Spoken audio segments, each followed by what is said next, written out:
บาดีเด้อตั้งเจ้าสาวเจ้าบ่าว ต่อพีต่อรองซื้อ เดียวไม่เดียว ถ้าเราจะมาเอาคนกับบุจีนาจันตาคืออีตาคุณสุคุณว่าแหละจะคุณบอกได้แก่ได้ผู้ว่าจะชิงชาติให้ผู้ใดว่าองค์การจะการทอดทำมาบ่ขาดอยู่ใสหัวหัวน้าหน่วยมาก ใจเด้อ ไม่ใช่ดิแบ่งเพื่อน พี่ชมจอกมาดิ คุณมีวันด้วย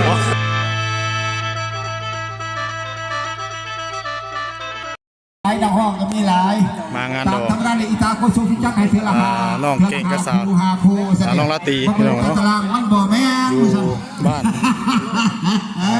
เสียงรับเสียงเพลง จัดไปนี่ห้วย ชกเป็นว่าวอยู่ จุ เนาะ ดลานสาวเองเนี่ยดวงดาวน้อยเดือนสวรรค์ หลายคนเลยมาวันนี้ผม เนาะ เอา สบาย กร ดี รม เด้อ การเลยจัดรอบแล้วว่ามาให้แน่เจ้าภาพเขาอยู่บางใดจะใด เต็มที่เลยเนาะ ตามกุศลว่าทางที่นี่ เราก็มีช่องอยู่ว่าเฮ้ย นะเพื่อบุญญาเพื่อบุเป็นการศึกษาจะเอาซองมาให้ตาโกศลประกาศจัดรอบแล้วว่าสมที่ให้เสด็จอาจารย์นะเพราะว่าทางอาจารย์ตรงที่เขายิ้มค่อยหนักกินเสื้อหมดว่ะเสียด้วยจะพักเอารอบแล้วว่าไปแน่อันนี้ไม่ดีว่าอาจารย์ที่โจย บาดีเด้อตั้งเจ้าสาวเจ้าบ่าว ต่อพีต่อรองซื้อ เดียวไม่เดียว ถ้าเราจะมาเอาคนกับบุจีนาจันตาคืออีตาคุณสุคุณว่าแหละจะคุณบอกได้แก่ได้ผู้ว่าจะชิงชาติให้ผู้ใดว่าองค์การจะการทอดทำมาบ่ขาดอยู่ใสหัวหัวน้าหน่วยมาก ใจเด้อ ไม่ใช่ดิแบ่งเพื่อน พี่ชมจอกมาดิ คุณมีวันด้วยใสอยู่แต่อยู่นครในสวนกันนั่นแหละ เอาอย่าดีแฮงได้ซองพี่น้องเนาะ พิเศษเพื่อพักผ่อนความคิดความเมื่อยความเครียดความเหงาเนาะขอเรียนเชิญทางอาจารย์ดนตรีเฮาเปิดเพลงแบบเบาๆว่าสั่นเพื่อระบายอาหาร บ้านเมืองก็อยู่ในป่า ต่อ เนาะ คอต่อแม่ต่อพี่ต่อร้องนะขอเรียนเชิญเด้อทางอาจารย์ดนตรีเฮาเด้อขอเรียนเชิญคนเรียนเชิญประธานประแขกยัดง่ายใส่สวยก็มานั่งโต๊ะนั่งตังได้เด้อเพราะว่าทางนี้มันกับห้วยเงินของธรรมดาได้30ลีกีเลยนะเอาเพื่อเป็นการชักซ่าเสียเวลาขออย่ามาน้ำใจแต่ละโต๊ะแต่ละตางมวนเสิร์ฟลำวงสามัคคีได้ณโอกาสที่เอาเฝ้าดิสลา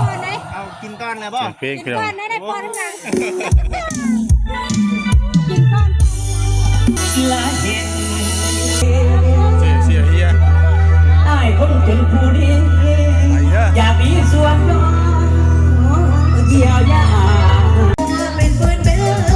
ไฟตาเพียงจะเธอที่รัก งานแต่งน้องลาตรีทำไมน้องเก่งเนาะ สัญญาทำไมไม่นึกจริงร้ายก็เล่นน้องคนร้ายก็เล่นน้อง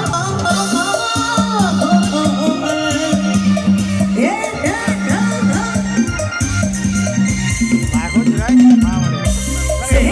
งดิบเดินเสียงน้ำเดินดิบเดินวันละเป็นตัวละวันละหัวยิ้มเฮียแสนสังเกตทำไมเหมือนเขาเอ็นเจ้าให้ตรงงานดอกไม้ปีนี้ก็ว่าอยากได้แฟนมาพูด มาฮอดพี่น้องเนาะ เขาไม่รักไม่ห่วงไม่จีบเราเพราะว่าเขามีเมียเพราะเมียเขามีไฟก็อยากตากไฟก็อยากพกเงินเสียเอาใจได้ก็ไม่รู้ที่กายได้เคยเสือที่กายได้เคยเสือกับเราทุกคนต้องสองตัวแต่ต้องพวกที่สวยดอกฟ้าเพียงยังไงยังฮักซื้อหลุดมาในน้องกินเลยเพิ่งซื้อบอกว่าน้องกินเลยใจซื้อแต่ไว้ใจเป็นรักแน่สุดตักแต่ว่ากินแน่นอนก็แค่น้อง วันนี้เพิ่นก็พักผ่อนก่อนเนาะให้ทีมงานเขาได้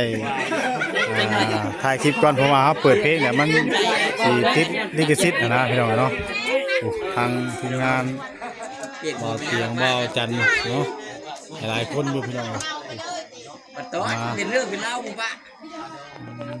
ไปกินข้าวอุ่น ถือว่าเป็นติดคอต่อแขนเนาะ เห็นได้เลยเห็นได้เลย เป็นเนื้อตะ ข้อเนาะ เพื่อมื้อนี้ก็อากาศก็ลมๆร้อนๆแน่พี่น้องเนาะพักผ่อนก่อนครับเนาะพี่น้องจาดห้อนเลยพี่น้อง 2 โมงนอนคืน เห็นไหมป้าตาคือว่า2 โมง เ ฮะ มากับการบ้านต่อแล้วเนาะ โอ้การบ้านบ่ เฮ้ย เออลูกไห้บ่ ตื่นอึ้ง โอ้ยเนาะ บ้านเราค่อยคน วากแอบอึ้งกันนะตัวเดียวเนาะ งอกมาเลยงงไว้ อึ้งตัวเดียวก็ห้องกวนหมู่กวนคู่เนาะ ไม่เผาหรอกเจ้หัวเขาเว้นมาได้เพิ่นเมียบ่ตื่นละรับเลยเสร็จหาเขาก็มันจะต้องไปจัดอื่นมาเอง ไปเลย เนาะคือเก่าพี่น้องเนาะ จัดอื่นเพิ่นว่า อาการอึ้ง ใช่ไหมบางที่ก็ไปกินปิ้งเป็ดที่กันบอกครับจะเลย จังว่าเลย แรงแน่นอน ตะแรงว่าจิตตะแรงบ่ ว่าเลยมันบอกว่าจะมือ บ้านตะแรงเหร บอ อก ว่าตัวแรง ประมาณช่วง6 โมงนี่นะ แรงเนื้อหา 5 โมงนี่แหละ เฮ็ดยังเฮ็ดยังบ่คิดยังสิบ่ เดี๋ยวห้ามฉลองห้าน บ่ เพิ่น แรงไงได้บ่ได้นอนได้ อยากนอน อยากนอนบ่ จัดอื่นกันไปแล้วนะ อันนั้นแล้ว คือที่ได้ที่เขาแยกเขาเลยว่าเลยจักเลยเดี๋ยวพ่อแม่นั่นนี่ พี่น้องหลายคนอยู่ มาขอดมนะแค่นั้น เอาหัวยันหัวขอดม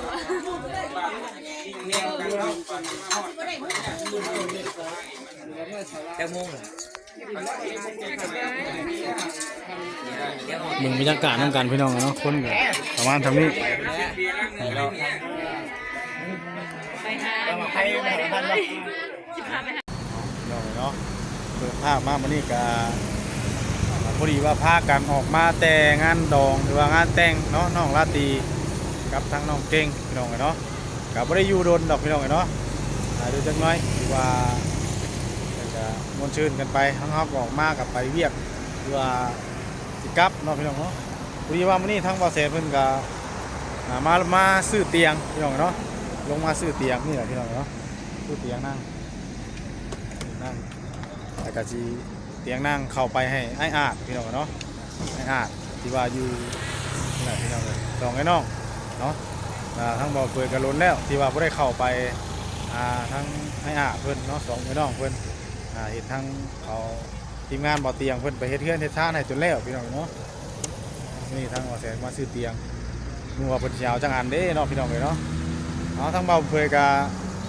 อยู่หันก็บ่ได้จบคลิปอยู่บ่หันเด้อพี่น้องเนาะเพราะว่าถ่ายกับมันว่าอะไรพี่น้องเนาะมันเสียงเพลงเสียงตู้ดังพี่น้องเนาะมันก็สิบ่ได้ยินแน่ก็ถ่ายเล็กๆน้อยๆพี่น้องเนาะจังไดก็กราบขอโทษขออภัยที่เพิ่นพี่น้องป้าดุมเด้อเนาะ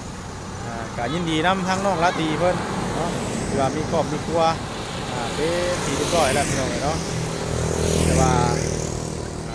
ตัวเดียวเมียเดียวว่าหักแพงกันพี่น้องเนาะสร้างสรรค์พัฒนากันไปเนาะขอบมีครัวพี่น้องเลยเนาะยินดีนะเพื่อนไปหาเตียงบ่าวแซนก่อนบัดนี้ วิธีแก้คือตัดออก เอาขึ้นเป็นที่เรียบร้อยพี่น้องเนาะเอาหนึ่งอันหนึ่งนี่420,000พี่น้องเนาะเตียงอันหนึ่งวอนเป็นไม้นิ้วเด้มันโมเมนต์ไม้ที่ว่าไม่แป้นธรรมดานะเลยแค่นิดนึงพี่น้องเนาะมาเลยเนาะไปสับพี่น้องเนาะเท่ากับคือสีได้ไปมอบให้ทางไอ้อาดบ่เหมือนกับรุ่นกันอีกเทื่อพี่น้องเนาะว่าได้ยินทางบ่าวยิดเนาะเป็นว่าทางเข้าไปเพื่อนไอ้อาดมันเป็นอะไรมันลำบากว่าคนละเนาะเป็นแบบเป็นเอาดินมาใส่ทางพี่น้องเนาะเอาดินมาใส่ทางแหละมันเข้าไปยากนะพี่น้องเนาะเพิ่นเอาดินมาใส่แหละเพิ่นบ่ได้เอารถมาเกตมาบุกมานั่นนะเพราะว่าทางบ่อเตียงมันก็ว่าอยู่กินนี่เนาะเพราะว่าเมื่อวานนี่ฝนมาตกลมใส่ซ้ำพี่น้องเนาะคือสิเข้าไปบ่ได้รอให้มันแห้งก่อนพี่น้องเนาะอาจจะเป็นมื้ออื่นเด้อพี่น้องเนาะอาจจะเป็นมื้ออื่นอาจจะได้เข้าไปมีเตียงแล้วก็มีเข่าน้ำแน่เนาะแล้วก็มีอย่างกับที่ตาเบิ่งเนาะพี่น้องเนาะกันพี่น้องเลยเนาะมาฮู้ว่าทางบ่เคยกันสิได้จะว่าไปสวนมันมาจักเนาะเร่งมือไปปลูกให้มันแล้วแล้วก็เพราะว่ามื้อวันแม่รุ่นเพิ่นว่ามื้อวันเสาร์อาทิตย์ก็สิไปออกไปนอนนาแล้วก็ไปปลูกข้าวปลูกน้ำก่อนบัดนี้พี่น้องเลยเนาะทางบ่เคยก็โอ้ฮอดยามนี่มาลำนาแหละพี่น้องเนาะปีนี้ไปแห้งเฮ็ดหลายบ่อนช่ำปีนี้พี่น้องเลยเนาะ ถามบอลก็สิบ้านที่ยอดเอาน้ำแน่แหละพี่น้องเนาะอะไรก็เป็นกำลังใจทางเบาเคยเด้อพี่น้องเนาะโอเคเด้อพี่น้องเนาะสำหรับที่นี่ก็ขอบคุณทุกท่านเด้อเนาะ FC พี่น้องที่เข้ามา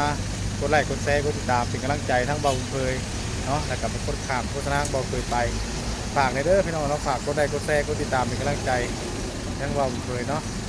คลิปดีๆคลิปต่อไปเนาะโดยขอให้พ่อแม่พี่น้องดีๆมีแห้งสุขกายสบายใจมีมันก่อนยืนเด้อสำหรับที่นี่เบาเคยจะได้ขอตัวจบคลิปลงแล้วพี่น้องเนาะพบกันใหม่เนาะก็ถือว่ามางานแต่งมื้อนี้ก็ถือว่าจนทำเลยพี่น้องเนาะไปพี่น้องเนาะสบายดีเด้อพี่น้องเด้อสบายดีบ๊ายบาย